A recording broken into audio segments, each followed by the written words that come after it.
Good evening, everyone. We just ask that you. Good evening again. Sorry about that. I was just muted again. We ask that you all mute yourselves now, please, and remain muted for the remainder of the program. If you have any questions on what is being presented tonight, please submit them via the chat feature on your Zoom screen, and you can submit them to Catherine Cangany, our presenter, directly. On the screen right now is a list of our upcoming programs. We hope that you will join us for them. And to register, please go to www.mishjewishhistory.org/calendar today. Additionally, we appreciate all the support you all have been giving us throughout the last year and the 60 years before that. And we would be honored if you would donate to help continue our Zoom programming. And in order to donate, you can support us by going to mishjewishhistory.org/donate. And now I will turn it over to Risha Ring, our JHSM board president, for our introductory remarks this evening.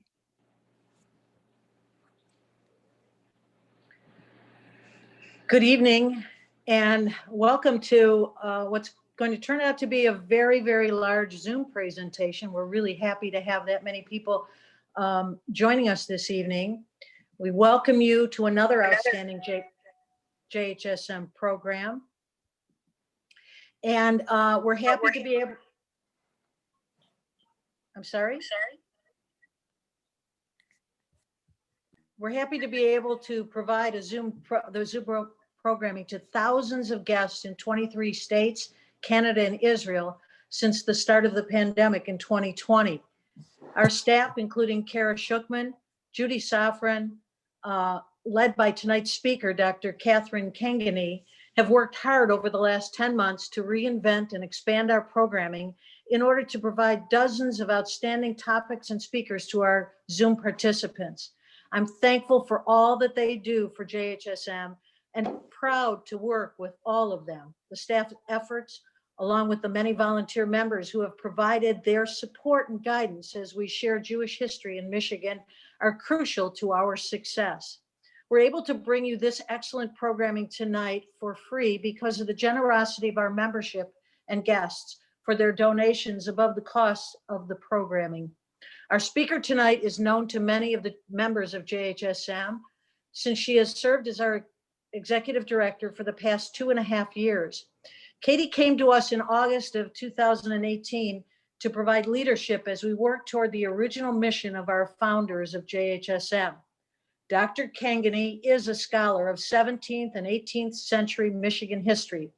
She began her post-secondary education as a Hoosier and then came to the bright side where she earned her doctorate at the University of Michigan. Most recently, she served as a tenured associate professor of history at the University of Notre Dame and left there to join us as our executive director.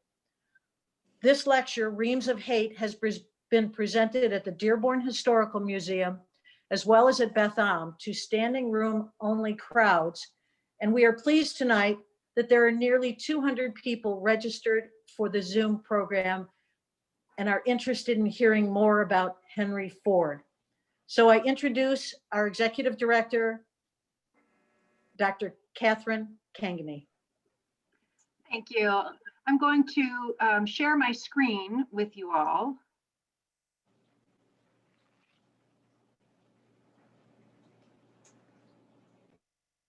Okay, so Stan, could you give me a thumbs up if you see my slides? Do you see my screen? Okay, super, thank you. I am delighted to be here with you this evening, and the subjects that we're going to be talking about, Henry Ford, Father Coughlin, the Dearborn Independent, those are probably familiar to a lot of you, but I hope the depth that we're going to get into those topics will be helpful to you, and also as we think about them as models for 2021. So going on 103 years ago, automotive pioneer Henry Ford purchased his hometown newspaper, the Dearborn Independent. And the paper had been established 18 years earlier in 1901 as the fourth of Dearborn's publications. And in its earliest iteration, the Independent was typical of small town weekly newspapers. But at the end of 1918, Henry Ford began to signal his interest in acquiring it and turning it into something altogether different. He announced, quote, "I am very much interested in the future, not only of my own country, but of the whole world. And I have definite ideas and ideals that I believe are practical for the good of all. And I intend giving them to the public without having them garbled, distorted, or misrepresented." Ford pledged the modern day equivalent of $10 million to finance the dissemination of his definite ideas and ideals. And that intention was reinforced by the newspaper's new name, the Ford International Weekly. And you'll see that in the slides ahead. But I show you this cover from 1926 now so that you can see the kind of old-timey rural Yankee fantasy world Ford was trying to peddle in the paper. Note the title of the image down there in the lower left, New England House by the Roadside. Note also the tagline, Chronicler of the Neglected Truth. Publication under Henry Ford's name began in January 1919. But despite its mundane name and wholesome images, the Independent belied a sinister purpose. Acquired on the heels of World War I and amidst heavy migration of Jews escaping Europe and settling into the United States, the Ford International Weekly became the mouthpiece for Henry Ford's anti-Semitism. In 1919, he told the New York World, "International financiers are behind all war. They are what is called the international Jew. German Jews, French Jews, English Jews, American Jews. I believe that in all these countries except our own, the Jewish financier is supreme. Here, the Jew is a threat." We'll come back to that.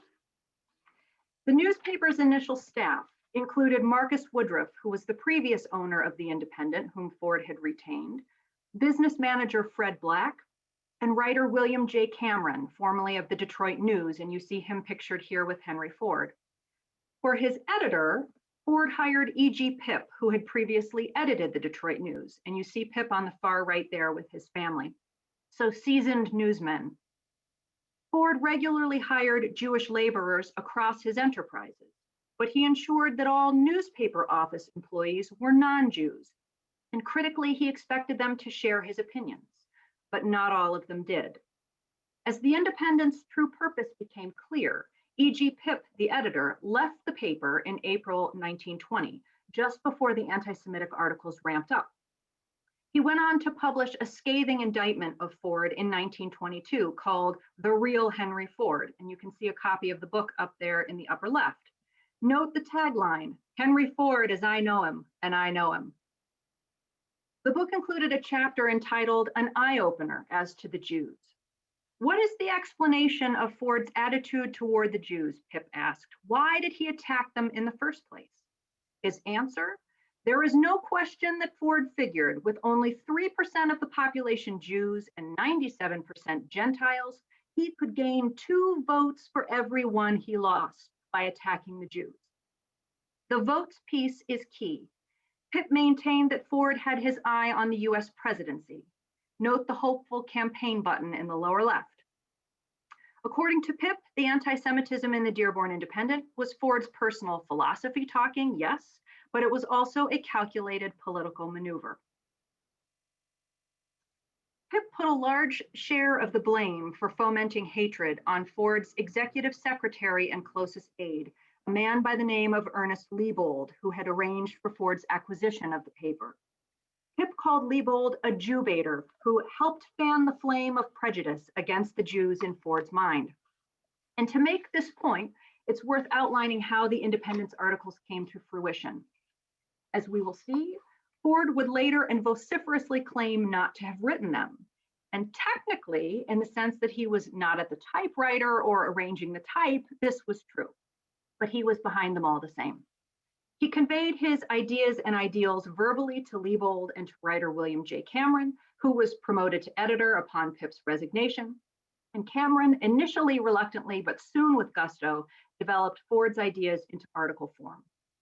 Liebold then dredged up the supporting material, both from print sources and from the detective agency that he ran out of New York City to investigate the private lives of prominent Jewish Americans.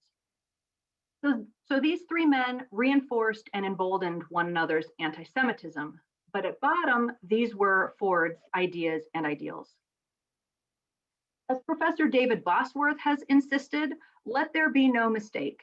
Despite Ford's later attempts to deflect blame by pretending he was unaware of its content, the campaign against Jewish people was both initiated on his orders and a true reflection of his bigoted thinking. Or, as Leo M. Franklin, rabbi of Detroit's Temple Beth-El, put it in his unpublished memoir, was Ford shrewd enough to build up an unparalleled industrial empire and yet blind to what was happening right before his eyes?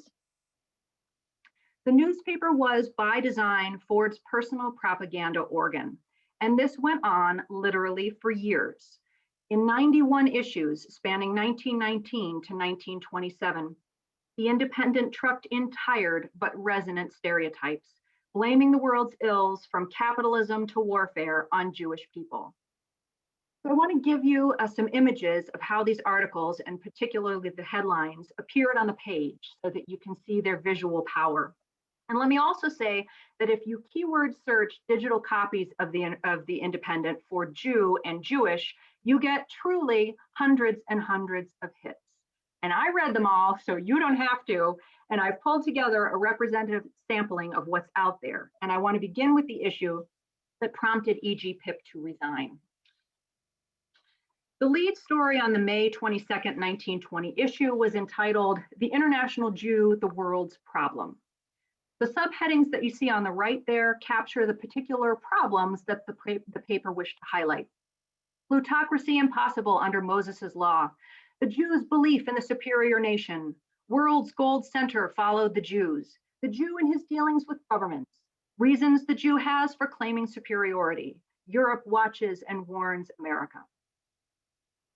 So this initial foray into anti-Semitism soon became the Independent's calling card.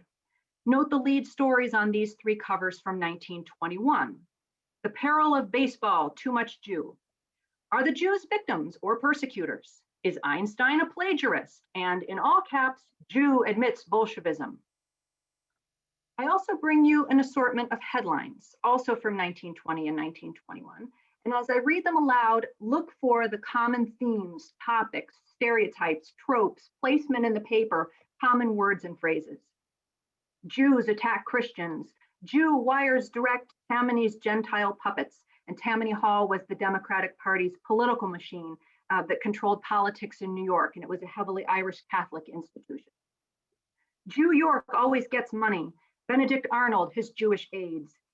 Angles of Jewish influence in American life. The Jewish demand for rights in America.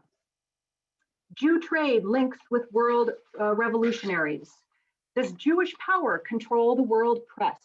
Will Jewish Zionism bring Armageddon? The Jews' complaint against Americanism, gravity of a Jewish-Negro alliance, the scope of Jewish dictatorship in the US. Jewish jazz, more on music, becomes our national music, allied with the movies and spreading degenerate ideas. You get the idea. So if we were to distill this into a set of themes here, we would note that anti-Semitism is present in every issue. It was often a headline on the front page.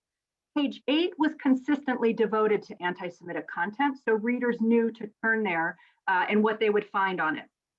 We might also note some recurring words: power, control, influence, attack, rights, money, Americanism. We might also note fears of control, of Jewish banking, the economy, politics, war, culture, the press, higher education, Christianity, unions. Also fears of modernism, especially in popular culture. Think jazz and movies. And you might think about this in contrast to that old-timey newspaper cover that I showed you, even Greenfield Village itself, that fanciful past that Ford romanticized. Also fears of alliances, of Black Americans, of Jews' racial or religious loyalty over political loyalty to the United States, of Zionism, of European revolutionaries, especially radical Marxists. And I would also point out here that the Independent and Ford himself cycled between targeting all Jews, targeting American Jews, and targeting Eastern European Jews. But we'll see that over time, as the net started to close in, the paper and Ford began to distinguish between assimilated, acculturated German-American Jews who were perceived as less threatening and unassimilated Eastern European Jews who were perceived as more threatening. So there's an interesting tension here in that the newspaper both painted Jewish people as powerful enemies and at the same time also denigrated them as unthreatening others. And as you know, this is a very old tactic for dealing with threats. But the last point that I would make here is that the material in the Dearborn Independent was heavily drawn from the Protocols of the Elders of Zion. And if you're not familiar with this tract, I'll give you a quick primer in about 30 seconds. So the protocols were first published in Russia in 1903. An English translation hit the US in 1920. They were purportedly the minutes of a secret meeting outlining how Jewish people planned to take over the world. And they became evidence for Jewish presence at root of all the world's problems. In reality, of course, the protocols were a plagiarized forgery that would be debunked numerous times. But the document has its root in an 1864 French satire that criticized the reign of Napoleon III.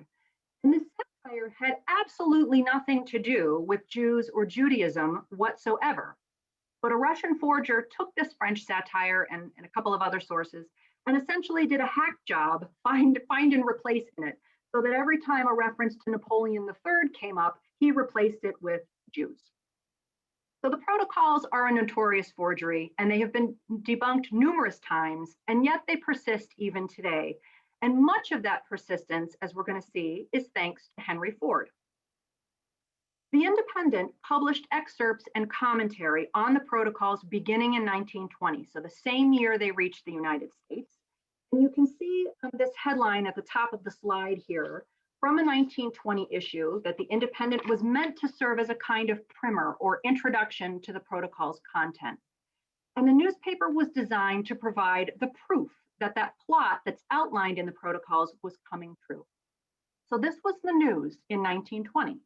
And it was meant to prey on white Anglo-Saxon Protestants' prejudices and fears. And the Independent's endorsement and popularization of them is the reason that the protocols live on even today. So here's what Henry Ford had to say about them. The only statement I care to make about the protocols is that they fit in with what is going on. They are 16 years old, so his math is a bit off there, and they have fitted with the world situation up to this time. So that's Ford's endorsement. The protocols are genuine. And the consequence of them is that anti-Semitism, which had once been largely a Christian phenomenon, now became a global phenomenon, including in places that had no Jews. So pay attention in the next few minutes to the number of times these sources use the word international, and you will see what I mean. Ford, of course, was not the only public figure who used his platform to perpetuate the protocols. In 1923, they were given to Adolf Hitler, and they soon became part of Nazi ideology. And in fact, Hitler came to admire Ford's role in distributing and popularizing anti-Semitism. And in 1925, Ford was mentioned by name in the second edition of Hitler's manifesto, Mein Kampf. And this is what Hitler had to say about it. Only a single great man, Ford, to Jews' fury, still maintains full independence from the controlling masters of the producers in a nation of 120 millions. Hitler wished to send his shock troops to America to help Ford get elected president. Although the protocols added a new international dimension to anti-Semitism, from the perspective of anti-Semitic language and tropes that had been circulating throughout North America in the preceding centuries, this particular variety of hate speech in the Independent was largely unoriginal and commonplace. And that was precisely the point. If, as E.G. Pip claimed, Ford's motives were heavily political, he was counting on the familiarity and the acceptability of his vitriol. He wanted it to confirm readers' ugliest convictions. He wanted it to ring true, but he wanted the scale of that fear to be not on national, but global, international proportions. And so, to reach an even wider audience than his newspaper, The most aggressive and inflammatory of the Independent's articles were compiled into a 4-volume set known as The International Jew. And this is an image of the first edition cover of the first volume, published in 1920, which was subtitled The World's Foremost Problem. And again, you can see the influence of the protocols here with this preoccupation with globalism. I've given you a list of the chapters on the right side of the screen, and you'll see that they're drawn straight from those headlines that we looked at a few minutes ago. In the 2 years that followed, the newspaper's masterminds published 3 additional volumes: Jewish Activities in the United States, Jewish Influence in American Life, and Aspects of Jewish Power in the United States. And again, you can see that these themes or topics are not far off from what we noted in our sampling of headlines. Again, this is not meant to be groundbreaking. It was meant to be calculatedly familiar. So let's talk about the harm caused by the International Jew. And here I want to turn to the words of Rabbi Leo M. Franklin, who witnessed this damage firsthand. The 4 volumes of The International Jew, he wrote in his unpublished manuscript, were distributed in translation into many languages in every part of the world. This was grist for the anti-Semites' mills, and they made good use of it. In Germany in particular, the book was quoted again and again by those who sought to annihilate the Jewish people. And Hitler himself, it is said, regarded it as highly as an instrument of propagating his vile doctrine as he did his own book, Mein Kampf. It was widely advertised and distributed in anti-Semitic meetings everywhere, alike in this country and abroad. And even after Mr. Ford's retraction and his repeated promises to see to it that the book and the plates thereof would be destroyed, we'll talk about that part of the story in a minute, its distribution continued in Germany, in Italy, and particularly in South America.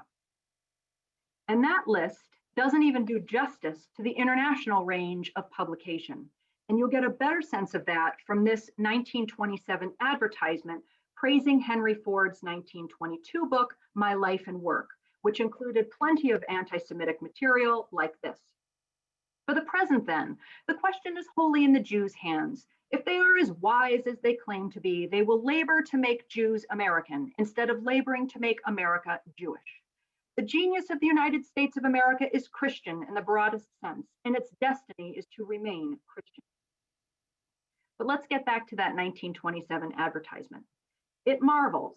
My Life and Work has been translated into Dutch, Finnish, German, Italian, Polish, Russian, Swedish, Czechoslovakian, Danish, Norwegian, French, Hungarian, Japanese, Spanish, and Arabic. And it's estimated that 2 million copies have already been sold. And that's just sales. We also need to talk about the power of donations. The national director of the Anti-Defamation League wrote to Rabbi Franklin sometime after his appointment in 1931, concerned about the ubiquity of the International Jew. At the Springfield, Ohio Public Library, he noted, was a copy donated with the publisher's compliments.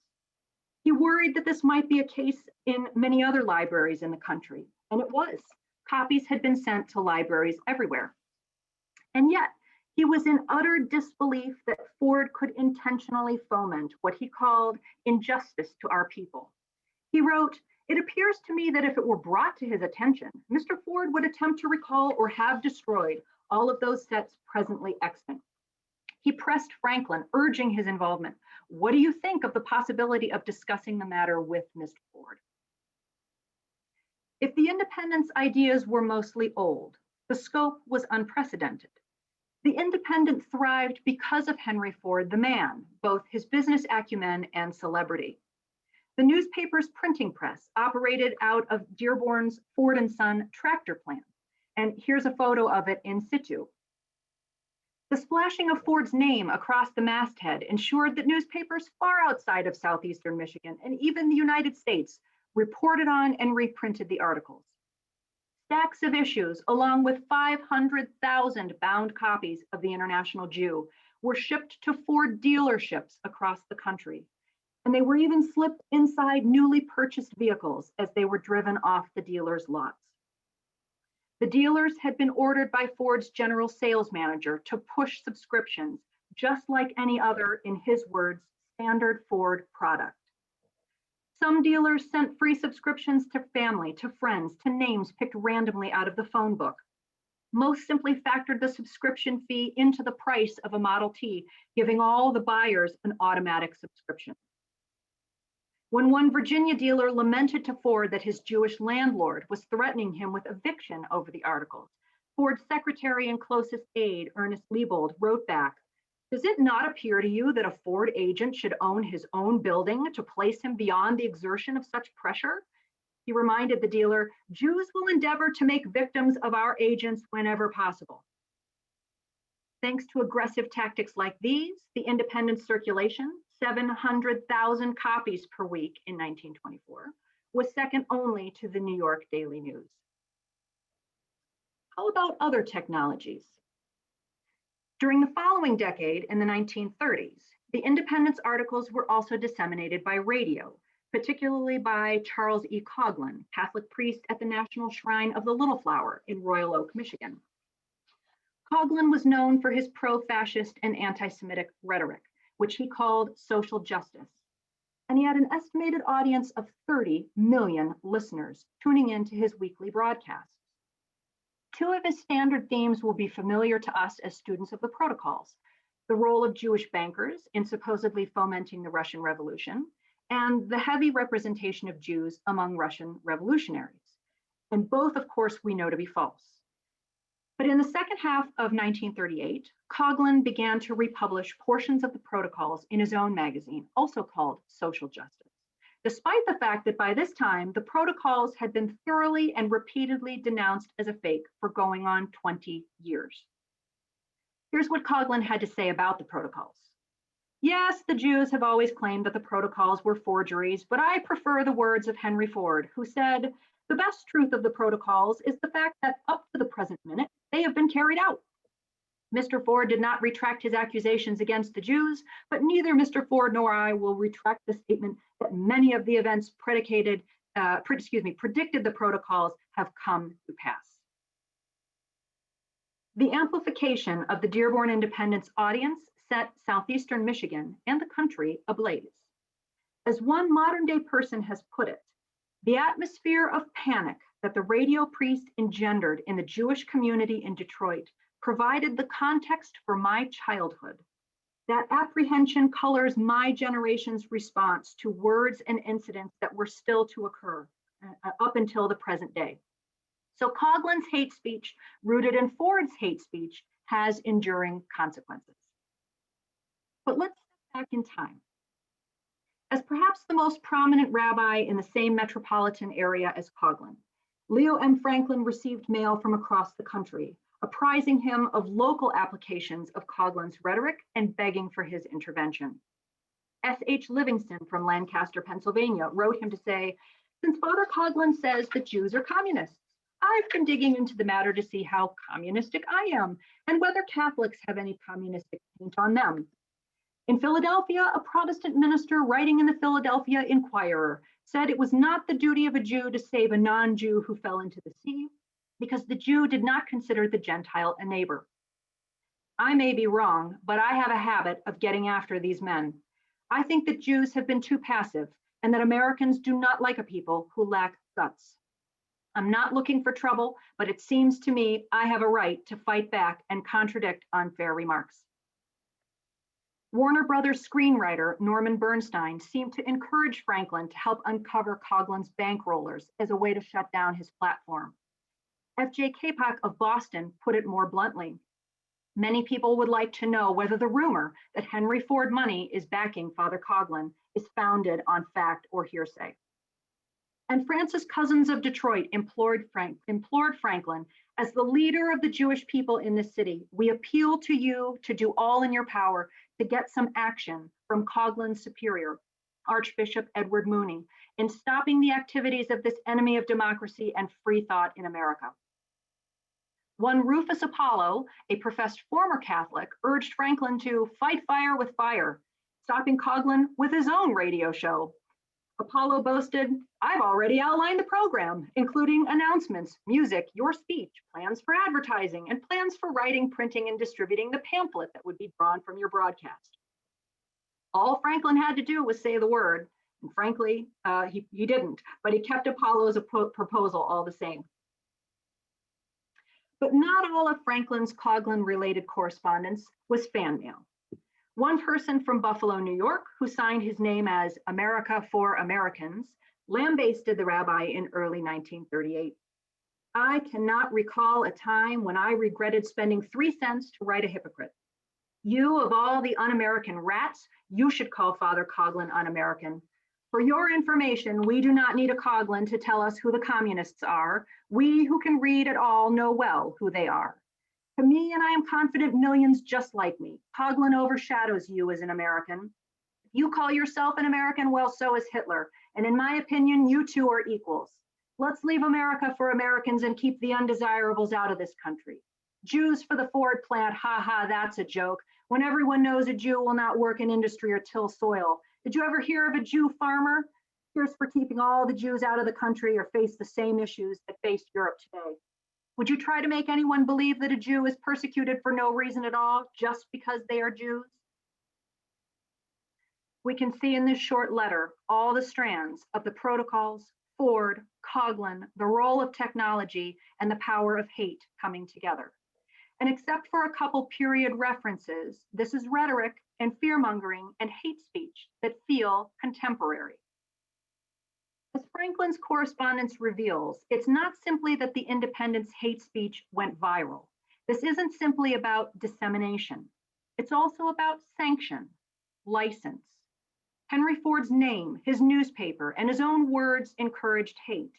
And as Franklin put it, quote, the perverted thinking of Henry Ford and the distribution of the writings that went out in his name in many lands and in many languages, and we might add here in many different mediums, were, to say the least, a factor that served to encourage the enemies of the Jew in their unspeakable, vicious crusade against him. And those encouraged enemies included Hitler himself. Franklin noted, quote, let no one believe that Adolf Hitler's anti-Semitic sentiments and those others who were created in his image were not encouraged and intensified by the backing they felt they had for their anti-Semitic sentiments from America's greatest industrialists. And now for a sidebar. When he was last in the US, I had a conversation with historian Robert Rockaway, who is a scholar of 20th century Jewish America, about the enormous popularity of his courses on Jewish gangsters, which he teaches at Tel Aviv University. Why, I asked, are students from Israel, the United States, even China, so captivated by these stories from 100 years ago? Because, he replied, it was a time when Jews stood up to evil. And although that answer may not be wholly satisfying, after all, gangsters are pretty ruthless opportunists themselves, I do think Rockaway is on to something, and we can make a similar argument here. It was a time when Jews stood up to evil, but with a significant difference. The story we usually tell about the Independent is about what was done to Jewish people. We often leave out the most critical part, which is how Jewish people fought back and ultimately, in that moment, prevailed. And so they offer us some models for 2021, and that's what I'd like to discuss now. We're going to focus on 4 strategies the Jewish community used to hit back at Henry Ford. And some of these forms of resistance you may have heard about, but some you haven't. The Anti-Defamation League, of which Rabbi Franklin was a founder, organized boycotts of Ford products. Many Jewish people, as well as liberal Christians, participated in that economic resistance, refusing to buy Ford. Most famous was Rabbi Franklin himself, who refused the complimentary automobiles he had been accustomed to receiving from Ford. And Ford, of course, was at a loss to understand Franklin's decision. After all, he wasn't disparaging acculturated German-American Jews like Franklin, only immigrant and international Jews. Just as Franklin was at a loss to understand why his neighbor, who had been generous to the Jewish Detroit community, suddenly spewed such venom against Jewish people, and Franklin called it a bolt out of the blue. So that's a story that's well known around southeastern Michigan, but you may be less familiar with the actions of Ford dealers who were Jewish. One Ford employee recalled the many Jewish dealers who refused to peddle Ford's hate. Instead of distributing the copies of the Independent and the International Jew that they were given, they threw them in the trash without even untying the bundles. So lots of people in the community resisted in those economic ways. But I want to focus on some of the most high profile and best documented forms of resistance. And I want to begin with back channel diplomacy. In response to the Dearborn Independent's first two issues, New York attorney and public servant Louis Marshall, who was then serving as the president and strategist of the American Jewish Council, fired off a personal telegram to Henry Ford, shaming him for, quote, disseminating anti-Semitism in its most insidious and pernicious form. The newspaper's palpable fabrications, he railed, are the emanations of hatred and prejudice. They constitute a libel upon an entire people who had hoped that at least in America they might be spared the insult, the humiliation, and the obloquy of this mischief-breeding sheep. He beseeched Ford, on behalf of my brethren, I ask you whether these offensive articles have your sanction, whether further publication of this nature are to be continued, or whether you shall remain silent when your failure to disavow them will be regarded as an endorsement of them by the general public.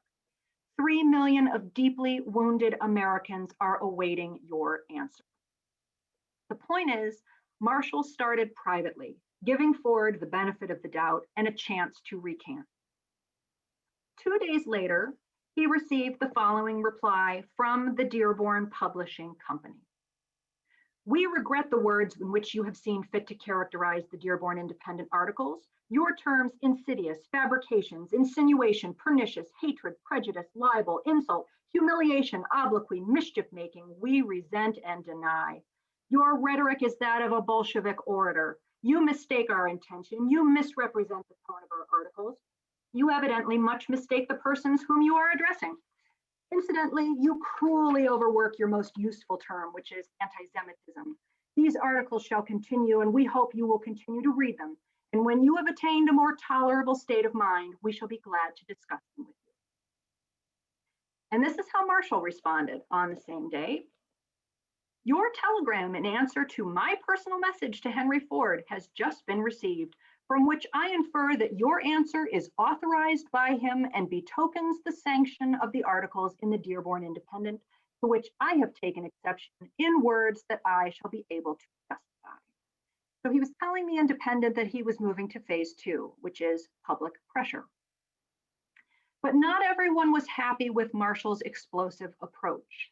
With his soft touch, Rabbi Franklin had been on the verge of convincing Ford to agree to at least a partial retraction of the articles.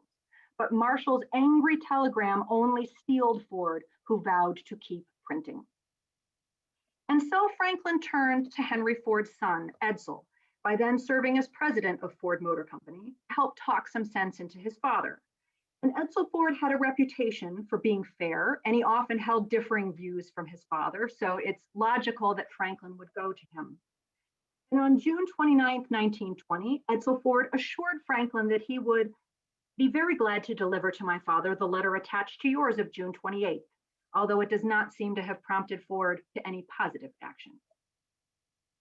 But lawsuits filed by prominent Jewish Americans were a different story, and that's the fourth strategy the Jewish community used to fight the paper.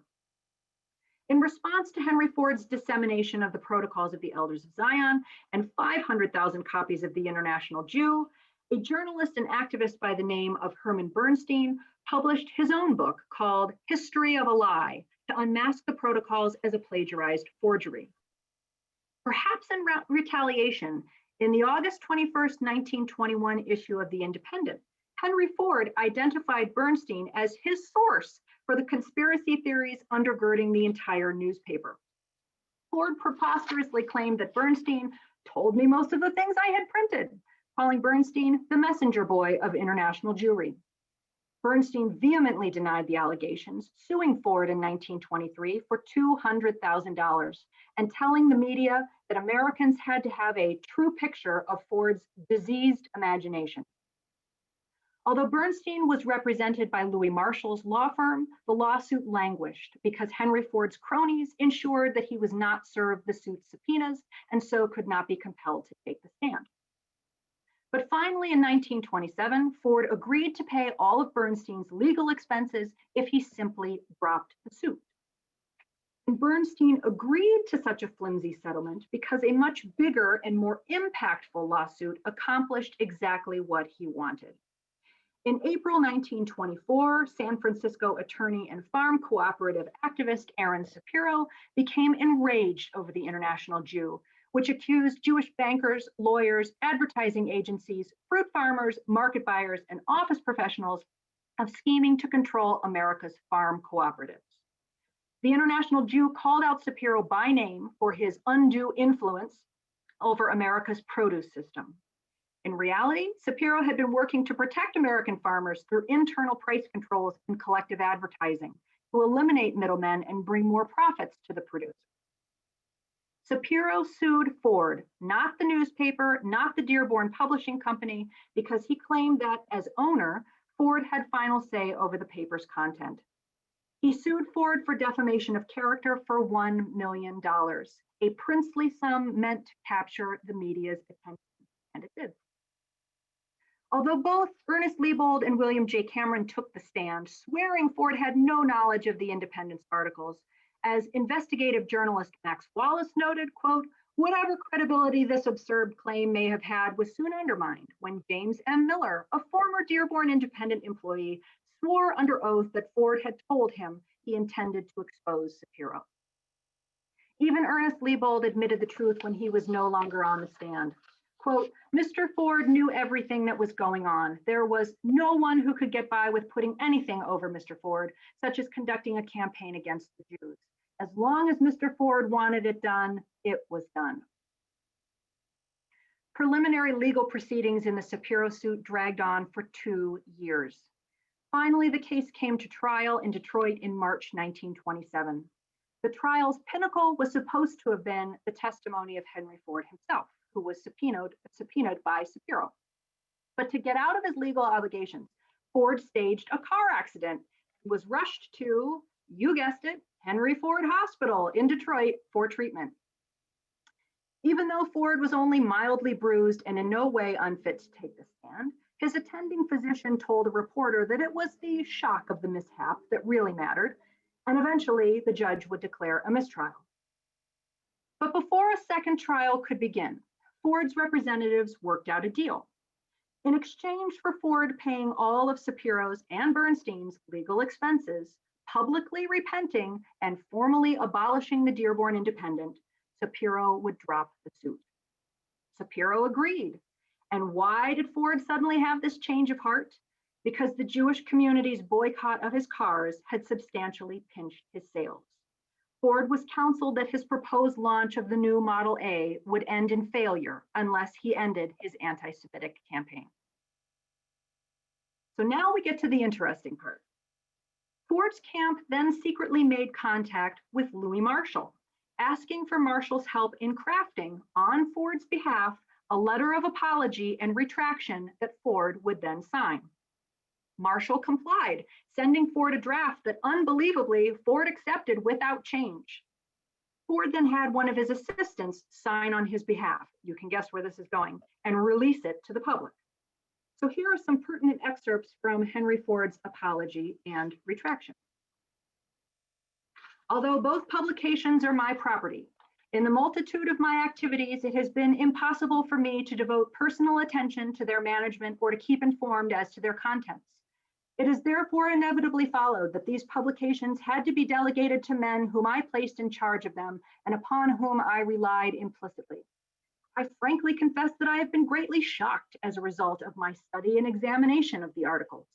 I deem it to be my duty as an honorable man to make amends for the wrong done to the Jews as fellow men and brothers by asking their forgiveness for the harm that I have unintentionally committed, by retracting so far as lies within my power the offensive charges laid at their door by these publications, and by giving them the unqualified assurance that henceforth they may look to me for friendship and goodwill.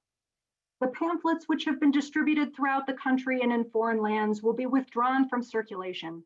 In every way possible, I will make it known that they have my unqualified disapproval, and that henceforth the Dearborn Independent will be conducted under such auspices that articles reflecting upon the Jews will never again appear in its columns. The retraction had mixed results. Many questioned Ford's sincerity. After all, he had simply redirected the blame to his subordinates, sidestepped legal consequences, and most damningly, refused to sell his printing press. In fact, he continued to distribute the Dearborn Independent articles after Louis Marshall died in 1929. But for others in the Jewish community, Ford's retraction did bring some catharsis and closure.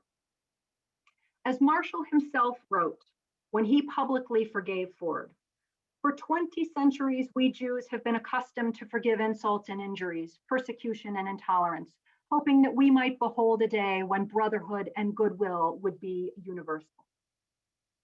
And as one historian has calculated, 4/5 of the hundreds of letters addressed to Ford in July 1927 were from Jews, and almost without exception, they praised the industrialists.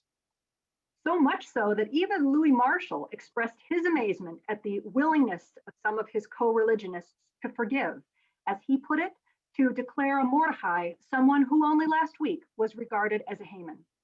References to the hero and villain of the Purim story in the book of Esther. So the point here is the community was optimistic that Ford truly was a changed man. And what of Louis Marshall's own role in this denouement? Well, it continues to be debated and it continues to be controversial. Did he act in the Jewish community's best interest, or was he himself manipulated by Ford? As one author has put it, it is easy to believe that Marshall had honest intentions in hoping to end this ugly episode for everyone's benefit in a dignified and magnanimous way. And yet, it's clear that Marshall had helped let Ford off the hook, helped him avoid a retrial, helped him restore his public image, and presumed to know what the community's best interests were. In short, it's complicated, but I think this is the takeaway. We see in this entire episode the nature of the obstacles that Marshall and American Jews faced in dealing with someone as powerful and wily as Henry Ford. And that goes for Rabbi Franklin too.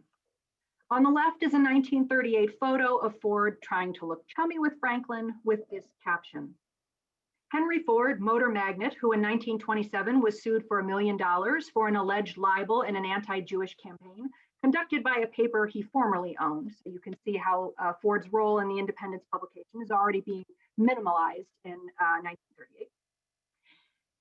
He's shown here at right as he discussed with Rabbi Leo M. Franklin of Temple Bethel, Detroit, the current German refugee problem. Ford blasted the German wave of anti-Semitism as the work of a few war makers at the top, and said that in his opinion, the German people were not in sympathy with it.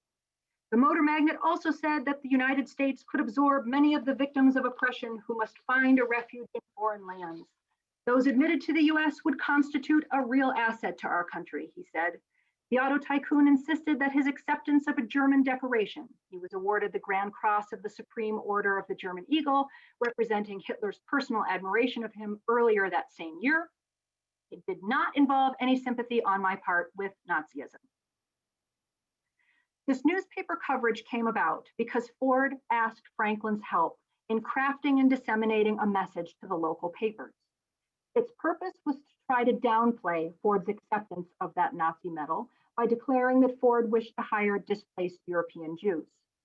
Franklin accepted Ford's request for the same reasons that Marshall did, to try to broker peace, to foster reconciliation, and of course to offer employment to those refugees. Interestingly, when Father Coughlin read Ford's statement, he publicly questioned its authenticity. And yet, despite the insistence, despite the contrition, as we know, Ford resumed publishing and disseminating the International Jew. He claimed that his signature on the 1927 retraction was forged and was not something that he had agreed to. He hung on to his printing press. He cozied up to Nazis. He would go on to rail against Jewish bankers, blaming them for having caused World War II. He died in 1947 unrepentant. And even today, the International Jew, like the Protocols of the Elders of Zion, remains in print.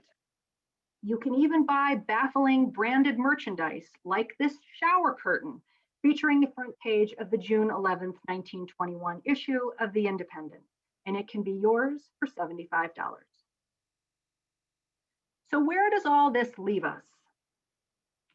Well, most notably, Henry Ford's grandson, Henry Ford II, known as Hank the Deuce, we know was a strong Zionist. He became president of Ford Motor Company in 1945. Shortly after Israel's independence in 1948, the year after his grandfather died, Henry Ford II oversaw a trade deal that shipped automotive parts to Israel to help alleviate its transportation crisis. The following year, he personally gave Israeli Prime Minister David Ben-Gurion a new Lincoln Continental. He donated to Jewish causes, including the United Jewish Appeal and the Israeli Emergency Fund. He created a Ford Escort plant in northern Israel, telling the press, "I don't mind saying I was influenced in part by the fact that the company still suffers from a resentment against the anti-Semitism of the distant past. We want to overcome that." Wasn't quite the distant past, of course, but the point was good. And the desire to make amends continued. As the ADL notes, in the decades following Ford's death in 1947, the Ford family and the Ford Motor Company have engaged in numerous projects and endeavors in the public interest, including many that have been supportive of Jewish concerns. As one example, in 1997, the Ford Motor Company sponsored the first screening of Steven Spielberg's film Schindler's List, commercial-free, on national network television. But there is still work to be done. Last month, Bill Ford, the current executive chairman of Ford Motor Company, gave a New York Times interview, which I have excerpted here. When asked how he and the company have addressed Henry Ford's anti-Semitism, Bill Ford replied, "Do you feel compelled to make up for everything your great-grandparents did? What's important is how we're acting today. So is this something I'm aware of? Yeah, absolutely, as part of my family's history. But is it something I feel lingers today? No, I don't, not in the least. And I want to make sure there's no sign that that's ever coming back." Well, it is back. Henry Ford's words are still used today and commended on a scale we've never seen before, giving them a power and a reach we've never seen before. As journalist Bill McGraw has shown in his award-winning coverage, the protocols and the extracts and proofs printed in the International Jew routinely receive 5-star reviews on Amazon.com, although mercifully the copies are harder to find than they were when I last looked a couple of months ago. Conspiracy theorists invoke the protocols to explain the 9/11 attacks. The organizers of the 2017 white nationalist rally in Charlottesville claim to have been motivated by them. There were even ties to the protocols in the hate symbols on display during the Capitol riot 2 weeks ago. But there are also much more insidious instances of its distribution. Matt Levine from the Michigan Office of the Anti-Defamation League tells the story of finding a copy of both the International Jew and the Protocols of the Elders of Zion in the Judaica section of a local library used book sale. Although it's unclear if the sales organizers put them there out of knowledge or in ignorance, Matt purchased both simply to remove them from the shelves. And this is where we come in. Given the enduring power of these ideas and ideals, the role of new technologies like social media platforms in their amplified dissemination, whether that's Facebook or YouTube or Twitter or 8chan or Parler or Gab or MeWe or whatever. And given all the varied places and forms that we find them in, this is our call to action. Let us follow the example of the activists who came before us. Let us become familiar with the words so we can call out this language when we see it and call it for what it is, hate speech that has no place in our society. And let us be the thunderous counter-narrative that drowns it out and shuts it down. And let us also, especially in Southeastern Michigan, speak frankly about Henry Ford. Let us acknowledge deeply and openly, as we have for Thomas Jefferson, the good and the bad that coexisted in the man. And let us resolve that we can no longer discuss one without the other, and that we cannot shy away from doing so even when it makes us or others uncomfortable. Henry Ford is overdue for that reckoning, and our community should and must lead the way. Thank you.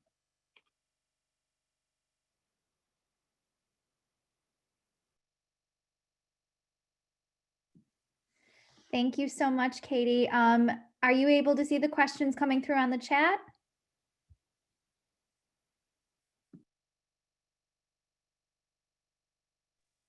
So yes, I see one question here. Was Charles Lindbergh involved with Henry Ford or Father Coughlin? Was he an anti-Semite or just a fascist?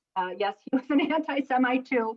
And there's a reason that Henry Ford did not ultimately become a presidential candidate, and that is because Charles Lindbergh was the more attractive candidate in the end. But yes, absolutely, we have the trifecta in Michigan with Coughlin, Ford, and Lindbergh.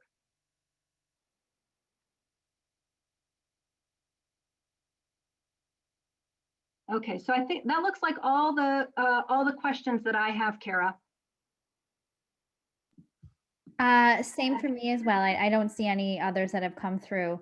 If anybody else has any questions, please submit them via the chat. And if not, you can always send Katie or I an email to get your answers. Thank you all again for attending this evening. We really, really appreciate it. Oh, Katie, do you intend to publish your talk? Yes, actually, we just got an invitation from the Historical Society of Michigan to publish it in one of their 2 publications. So yes, it will be there for sure, and might appear other places too. Okay, so here's a question. Albert Kahn was Ford's architect. What was their relationship like? Complicated, but workable. Kahn certainly designed Ford's plants, his factories, also designed his son Edsel's home. So there was a standing relationship with him, but tense. And Albert Kahn designed a number of buildings in the Detroit community, including the Detroit Athletic Club that he was not actually allowed to go in as a Jewish person. So he had a complicated relationship with Ford and others of his employers, but he continued to work for Ford.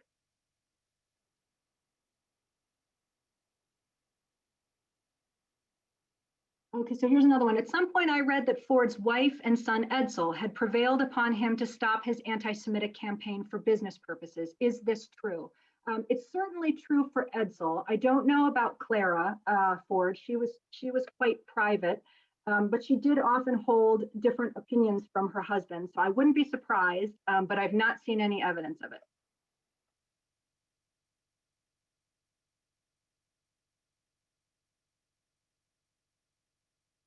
What was the response of other automakers to Ford's anti-Semitism? That's an excellent question, and I don't have an answer to that one. I don't know, but I will find out, and in whatever iteration this talk appears in next, journal article, whatever, I will have an answer for that. That's excellent.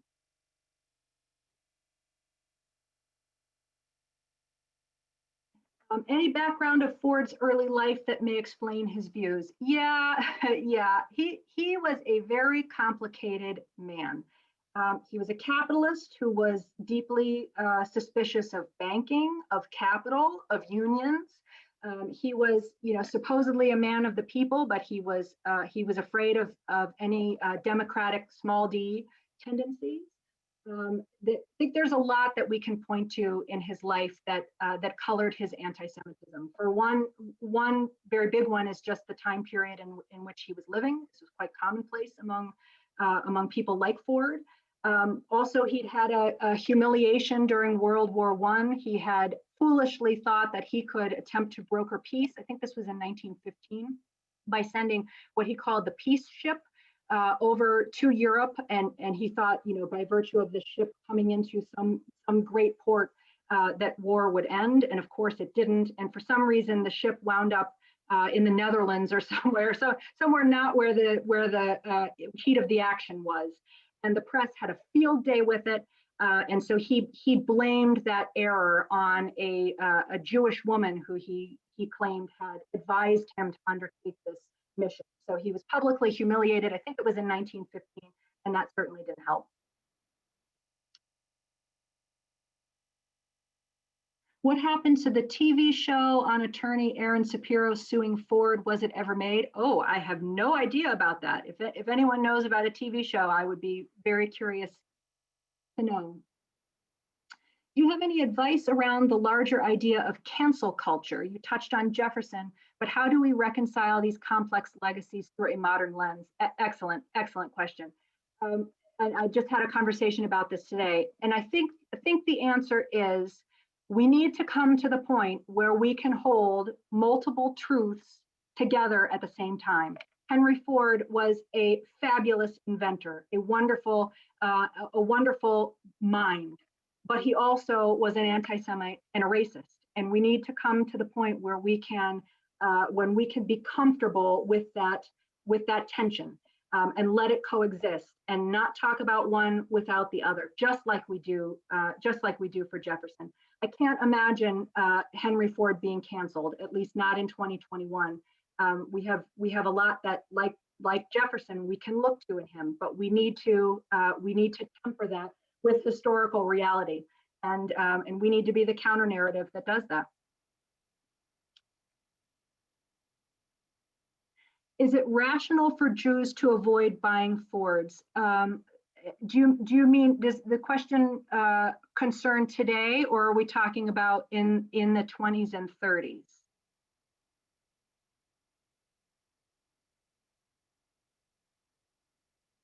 Today and in the past. Okay.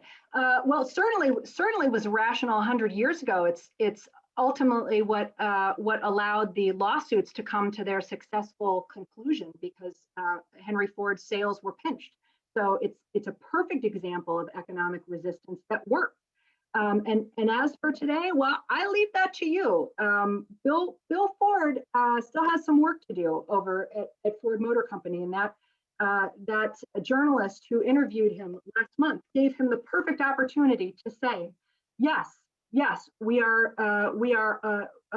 horrified by our history 100 years ago. That's not who we are now. We stand in solidarity against those who are against its white nationalist uses today. He had a perfect opportunity to do that, and he didn't do it. So I think there might be ways, whether boycotts or like Franklin with a softer touch, to try to urge him to see that this is not over, and in fact is stronger than it was 100 years ago.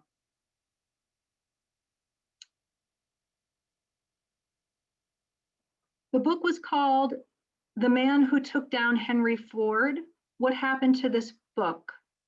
Okay, I'm not sure what the question is there. I'm